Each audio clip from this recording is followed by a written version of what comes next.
We're here really, Thrivers, to talk about visibility tonight and how to be visible, and who better to bring into the group than the lovely Simon and the lovely Karen, who are both going to introduce themselves to you. Karen, ladies first, is that all right? Can you go first tonight? Yeah, that's fine. So hi everyone, it's really lovely to be here. So my background is in social work. I've worked predominantly with women who are exploited through their involvement in the sex industry for 2 decades. And I'm also a trauma-informed yoga teacher for addiction and mental health. I'm in long-term recovery from addiction and mental health myself. What else? And I'm a coach and have a community, a Facebook community that supports women to rebuild their relationship with themselves from a place of self-compassion and kindness. Do you want to just give us a plug for the Facebook community name? Because it's honestly, Love Recovery Hub. Amazing. Yeah. Yes. Thank you. That's great. And Simon? So I'm predominantly an author.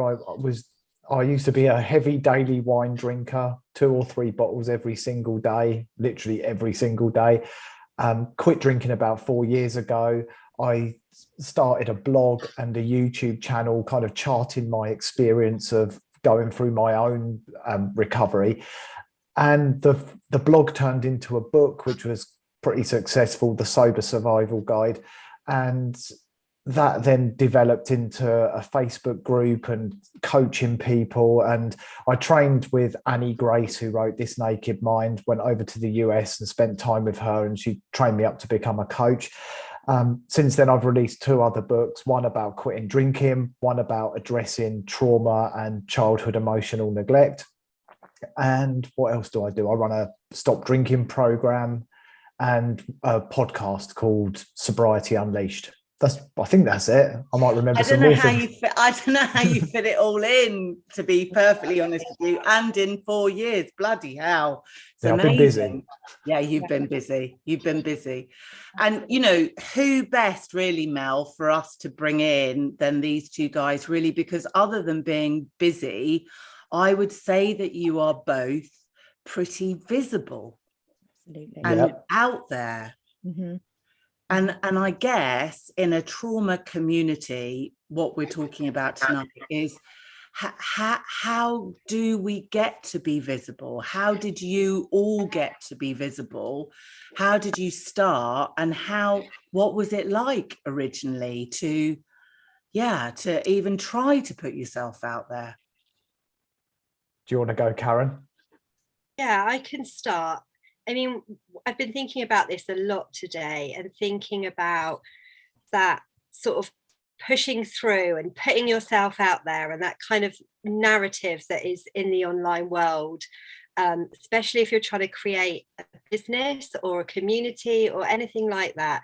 And I think what I observed about myself was that until I'd done that work of overcoming my perfectionist tendencies and rebuilding my self-worth, and then layering a huge dollop of self-compassion on top of that, so that when I did something ridiculous, or I said something stupid, or I said something regrettable, I didn't beat the crap out of myself. And so there was no way I could have been visible in an online way, in a kind of, no way I could have done anything like this, because my levels of self-obsession were so high and my shame levels were so acute that there is no way I'd have been able to do it. So it's been a real journey. I don't want to use the journey word too early, but it's been a real journey of building myself up to a place where I'm definitely not at the place where I don't care what people think. I'm highly sensitive. I care deeply what people think. However, other people's opinion of me these days is not as important as my opinion is of myself.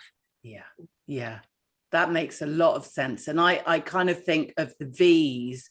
You know, we've been talking about visibility being about some sort of self-acceptance. because accepting ourselves and our, you know, our imperfections and how we look or how we sound or how we come across is like really crucial in our journey to being out there, you know, because if we're too harsh on ourselves, or parts of us are, you know, we'd never even put ourselves on video. You know, Simon, was it similar for you? What was your journey like? Yeah, I would echo a lot of what Karen just shared. However, the putting myself out there piece, a lot of what I did in the early stages of stopping drinking, where my blog turned into a book and I put myself on YouTube and I wanted the world to know what I was doing, was absolutely driven by my ego and to some degree even narcissistic tendencies that I was completely unaware of at the time. But stopping drinking gave me the mental bandwidth to work on my emotional intelligence, to actually learn about my trauma and to recognize these toxic behaviors that existed within me. So what's happened is I've gone on this, I'm going to say the J word again. I've gone on this journey and really taken a close look at myself. And then I've killed off this part of my ego that actually got me to a particular place, that got me very, very visible. And then actually I had quite a challenge because I found myself with quite a big profile and my whole story shared with the world. And it was kind of like, what now? What next? It wasn't driving me. And that actually was quite hard to think about, well, where do I go from here? Because my motivation used to be recognition. I wanted recognition because my mum never said well done. And, you know, in a nutshell. So, yeah, that's actually been quite difficult to sort of find something that motivates me, because money doesn't do it any longer and recognition doesn't really.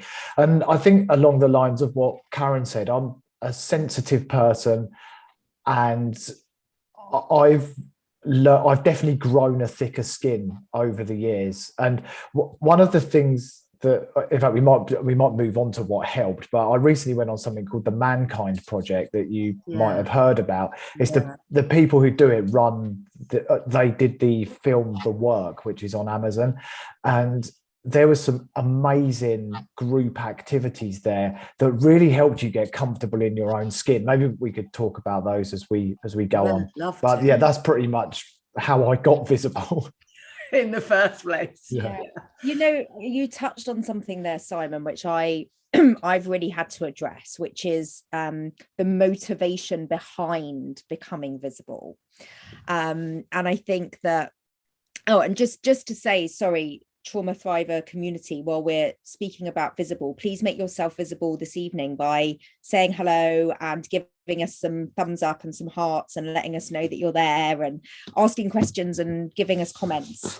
Yeah, even if it's about how ridiculous I look in this hat, you know, anything really. In the hat. I quite like the hat, yeah. Hat jealousy. So I think that was a big piece of it for me, was what was my motivation behind being visible? You know, was it because I needed the validation, or was it because I genuinely felt that I could show up authentically and carry some kind of message to people that might be useful? I don't know if that resonates at all, but that definitely does with me. And actually, that was where I found myself when I was looking for this motivation to move forward. It was really actually the work I do and the work that we all do changes the world a little bit every day and helps people. And that's a much bigger motivator than validation or money or, you know, how many followers we've got on Instagram. Mm-hmm. And I think, you know, I mean, Lou, you are also incredibly visible. I mean, you know, you've done a TEDx, you've got a large Facebook group, you've got a great following on Instagram. You know, you do a public speaking, and so what was your journey? Because I know you so well, I know that wasn't something that came easy for you. And still sometimes really uncomfortable, really uncomfortable, that inner voice that says, who am I? What have I got to share? Why am I different? And for me, it was really, really difficult, first of all, to be heard or to find my voice, as you know, Mel. But then the next thing was about being seen, because those inner child or critical parent voices, I mean, I don't know about you guys, but, my internal dialogues always used to be, you're too old, or you're too fat, or you don't look like a supermodel, or, all of those messages that we're given about how we should be or how we should look to kind of be successful. And even in the recovery and trauma field, it's kind of relentless out there, isn't it? Really, if you let yourself buy into that dialogue at all. I don't know whether any of you struggled ever with that. I mean, you're all gorgeous and young, but we do get those messages, don't we? Totally. I'm more with you, Lou, in that I feel reluctantly visible. But I feel like it got to a point in my life and in my work where it became not about me, and me keeping myself small and keeping the life experience that I'd had, and the knowledge and the all of the learning and everything that kind of that happens over a 25 years I've been in recovery, since I was 21. That's my whole adult life has been in that process of personal development and growth. And I had a coach at the time, and I was talking about, my retreat business was tiny at this point, and it was all women that I knew. And then that whole coming onto social media and talking about it and promotion and all of that stuff. And I was like, I had all of those same feelings. It was the not enough, the not enoughness, not educated enough, too working class. I have that a lot. What does that even mean? But these kind of beliefs that I have. Also, when you've grown up in a family where the narrative is don't talk, don't feel, don't trust. Totally. So you've got it's set against that backdrop of secrecy, of we don't talk, definitely don't tell anyone else who we are, and having to navigate that with family members that are still, difficult and around, and still judgmental of certain aspects of who I am and what I do and what I talk about, all of that. But I can remember this coach saying to me, listen, you need to get over yourself in the nicest possible way. You need to service is not about you, showing up and being of service to the women that need you, that can only hear the message. I'm not saying anything unique. I'm not a unique message, my message isn't unique. But the way that I say it is a way that certain women that like me, and that's all I'm appealing to, is those women that need to hear it in the way that I say it. I need to be visible for them to get that, do you know what I mean, and hear it in the way that only I can say it. Millions of people are saying it in different ways, but there's a certain community of women that needed me at that time, and it was like, I do need to get over myself, but not in a kicking myself up the arse kind of way, just in a like, I'm going to do this because it's fucking important. It's important. That's what it came down to. So relate to that. So relate. It's funny you mentioned that a coach shared something with you, because it reminded me of a coach. I spent some time with a lady who runs a retreat in the New Forest, and she was absolutely brilliant. And one of the things she said to me is she shared this thing called the 20-60-20 rule, that quite simply 20% of people will be your super fans, and they will adore you and they'll love you, no matter whether you're visible in the public eye or just whatever, it doesn't matter. 60% of people will kind of take you or leave you and haven't really got much of an opinion, and 20% of people won't like you. And I think it enabled me to find a bit of peace around that actually I just put those people in the 20% pot. They don't all like you. And it's, that you talked about perfectionism. I think, Karen, you mentioned it. And I think if you think 100% of people are going to think you're wonderful and they're going to like you, then that's not a realistic viewpoint. Yeah, absolutely. I think, for me, certainly, as a child, I didn't have a problem so much in certain aspects of being visible. I was very on the stage, in the limelight, happy to be in the spotlight. And even if people criticized that or didn't like that, it was okay, because I wasn't being me. I was a character in a play, or a dancer in a show. So it didn't feel, if I was criticized or judged, it didn't feel personal. Whereas when I started to become visible as me, that was when I really started to find it challenging. That was definitely for me when the shame spirals started, what Brené Brown calls the vulnerability hangovers started, when I was really conscious of checking how many people had liked my post or watched my video, or because there was something about showing up as myself that was just so different to being on a stage as a character. And making that shift for me was a really challenging one. And it's part of the reason why I decided, when I started recording the videos that I do every week, I decided to do it straight after a run when I had no makeup on. I was all sweaty. And because, again, it felt to me like if I hadn't made an effort to look a certain way and people criticize me, then I wouldn't care as much, because I hadn't made the effort in the first place.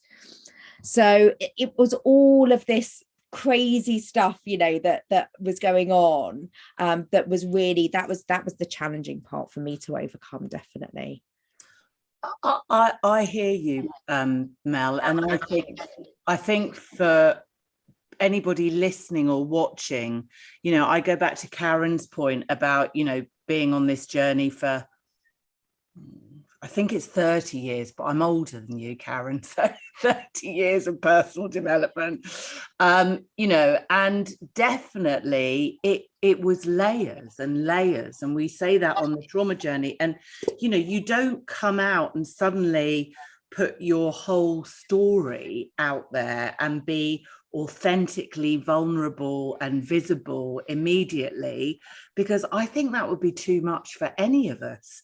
And my TEDx, I was writing about it today, that my TEDx came out 5 or 6 years ago, and at the time I was able to tell the kind of psychosis and addiction story just about from a stage and an audience.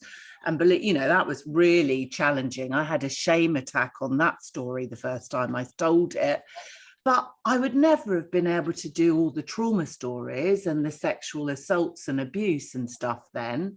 That's been a much later addition to being able to even be visible about that, or put that out there, or share it. So I think it's just layers upon layers. And I think don't get too vulnerable too fast, almost, until you've built up a little bit of resilience, and you feel safe enough in a place or a group like this, or somewhere where people are going to hear you and witness you. I think that's really good advice, because I got vulnerable way too fast. And actually, I think it's one of my kind of coping mechanisms, or ways that I soothe myself, is by sharing everything with everybody. People always say to me, you not overshare, but you're so honest, you tell people everything. But I think it was actually a way of trying to keep people close to me to avoid rejection, or people abandoning me like my dad did. And I just picking up on the point about what people think of you as well. A big turning point for me was when I started to pay attention to the judgments I made of others. I was able to know that the judgments people made of me, they were just a mirror right back at them, and they didn't really matter. And I really care a lot less now, like Karen said, about what people think. I think it's human nature to be bothered by what people think, but if it was a spectrum, I'd say I'm probably 2 or 3 out of 10 now compared to 8 or 9. And that was another big help, just knowing that when people judge me, actually they're ultimately judging themselves. And if they were to sit down with a therapist and explore that judgment, I guarantee they'd get it right back at something within themselves. Yeah. I think another thing that I feel about this is that we don't ever have to tell our full story, and that also doesn't mean anything about whether it's such a personal choice. There's elements of my story that I will never share publicly, because that's my choice, and there's parts of my story that I no longer feel shame about, but they're things that they're just mine, and I feel protective of them, and they're things that that they don't need to be. I don't think everything needs to be shared. And I think actually the coming back to the motivation thing and about, why visibility? Why are we telling our story? Why are we telling these parts of our story? For what purpose? And just always, thinking about that and being mindful of, is it for us or is it for the people that are on the receiving end of it? And what underpins that? There's I wouldn't want anyone watching this to think, oh shit, in order to be visible, I need to tell all of, I agree. Nitty gritty, and do you know what I mean? Get into the dark stuff, I sometimes on retreat when I'm in a smaller group, that then I and I've made relationships with those women, and I'm trying to set up an atmosphere of honesty, openness, and the opposite of shame, that kind of Me Too stuff. Then I will openly disclose some of the parts of my story so that other people feel safe and other people think it's not just me, because I know people's stories that come on my retreats. We know what people's stories are in our communities, don't we? So, if for identification purposes, it's useful, but I don't feel it's necessary to. No, and also that's a really good point. I completely concur and agree with you. And also lots of people that will be watching this in the Trauma Thrivers community aren't coaches or therapists or in recovery profession, and it's not necessary for them to put themselves out there.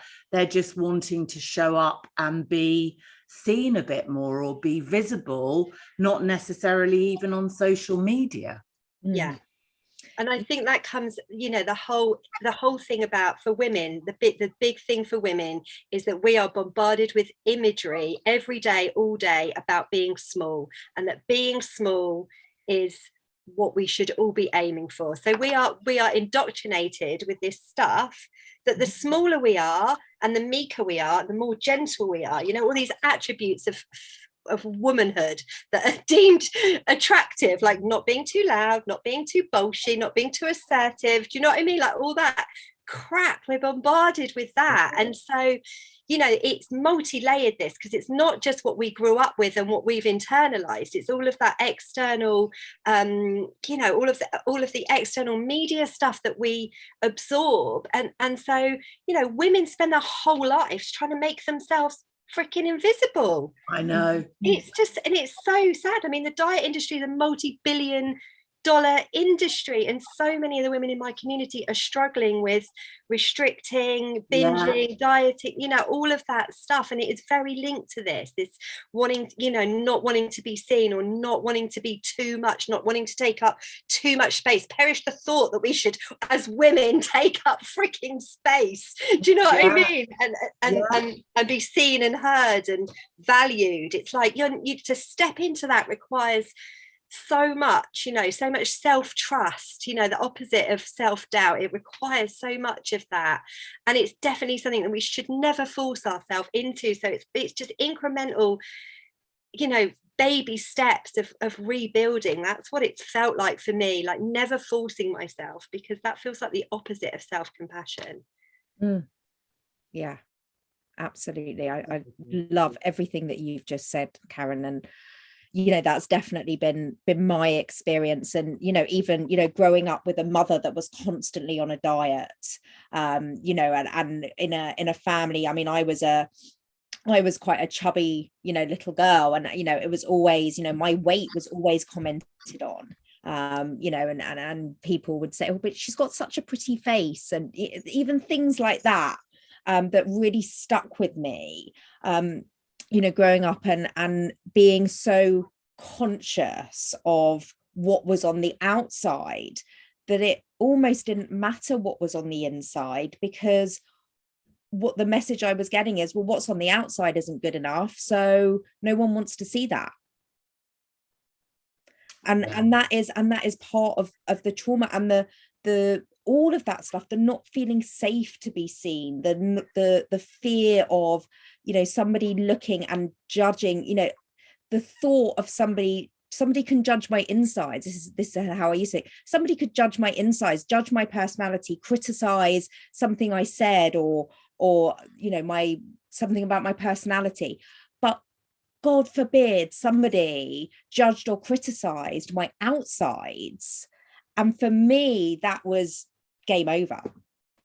Yeah, that's an interesting point, isn't it? Because I think I reckon most people, thinking of myself and people I work with, those judgments of the outside of our features or body or whatever it might be. I mean, I've got no hair, people often make comments about that and kind of think it's okay, and it doesn't bother me, but maybe there'll be a new movement coming, Bald Lives Matter or something like that, I shouldn't have said that, but anyway, but that, I get those comments, and the point is, I think most people are much more sensitive to that. If somebody said to me, you talk too much, you talk too fast, or whatever, or something about my personality, I think you can kind of sort of normalize it, or make a bit more sense of it, or justify it to yourself way more than, Simon, your nose is crooked, Simon, you've got no hair,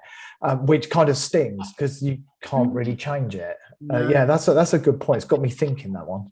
And it's got me thinking, because I've had comments, obviously, as we all do, I'm sure, over the last couple of years of somebody saying to me once, have you ever thought about having your teeth whitened?